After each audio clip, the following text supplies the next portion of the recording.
السلام علیکم دوستو، اس ویڈیو میں ہم بات کریں گے قیامت کی وہ 6 سب سے اہم نشانیاں جو اللہ کے رسول صلی اللہ علیہ وسلم نے حضرت عوف بن مالک رضی اللہ عنہ سے ارشاد فرمائی۔ تو آئیے ویڈیو کو اینڈ تک کے دیکھتے ہیں۔ حضرت عوف بن مالک رضی اللہ عنہ فرماتے ہیں، میں غزوہ تبوک کے موقع پر نبی کریم صلی اللہ علیہ وسلم کی خدمت میں حاضر ہوا۔ آپ صلی اللہ علیہ وسلم اس وقت چمڑے کے ایک قبا یا خیمے میں تشریف فرما تھے۔ آپ صلی اللہ علیہ وسلم نے فرمایا، قیامت سے پہلے 6 نشانیاں یعنی علامت گنتے جاؤ، یعنی انہیں یاد رکھو کہ یہ ضرور واقع ہوں گی۔ میری وفات، پھر بیت المقدس یعنی یروشلم کی فتح، پھر ایک موت یعنی وبا جو تم میں اس طرح پھیلے گی جیسے بکریوں میں قواس یعنی ایک جان لیوا بیماری پھیلتی ہے، پھر مال کی اتنی کثرت ہو جائے گی کہ آدمی کو 100 دینار دیے جائیں تو بھی وہ ناراض ہی رہے گا، یعنی خوش نہ ہوگا کیونکہ ہرس بڑھ جائے گی۔ پھر ایک فتنہ یعنی آزمائش اور انتشار برپا ہوگا جس سے عرب کا کوئی گھر باقی نہ رہے گا مگر وہ اس میں داخل ہو جائے گا۔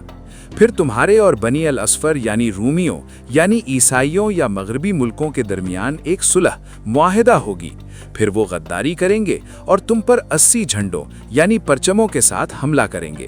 ہر جھنڈے کے نیچے 12,000 فوجی ہوں گے، یعنی کل 9,60,000 فوج کا لشکر۔ یہ 6 نشانیاں قیامت کے قریب ہونے کی طرف اشارہ کرتی ہیں۔ ان میں سے پہلی 5 نشانیاں پہلے ہی واقع ہو چکی ہیں اور آخری نشانی ابھی باقی ہے یا اس کی طرف اشارہ ہے۔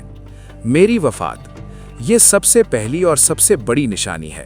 نبی صلی اللہ علیہ وسلم کی وفات یعنی 11 ہجری کے بعد قیامت کی طرف سفر شروع ہو گیا۔ فتح بیت المقدس، حضرت عمر فاروق رضی اللہ عنہ کے دور خلافت میں 15 ہجری میں بیت المقدس فتح ہوا۔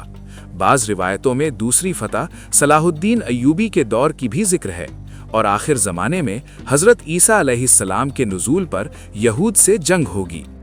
موتن یعنی وبا، یہ طاعون امواس ہے جو حضرت عمر کے دور میں شام میں پھیلا اور بہت سے صحابہ شہید ہوئے۔ یہ بکریوں کی بیماری قواس کی طرح تیزی سے پھیلتی ہے، یعنی بہت تیزی اور شدت سے موت کا واقع ہونا۔ مال کی استفاضہ یعنی کثرت، حضرت عثمان غنی رضی اللہ عنہ کے دور میں فتوحات کی وجہ سے مال کی بہت زیادتی ہوئی۔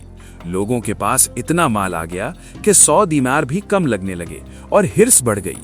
آج بھی دنیا میں دولت کی کثرت ہے مگر لوگ مطمئن نہیں ہوتے۔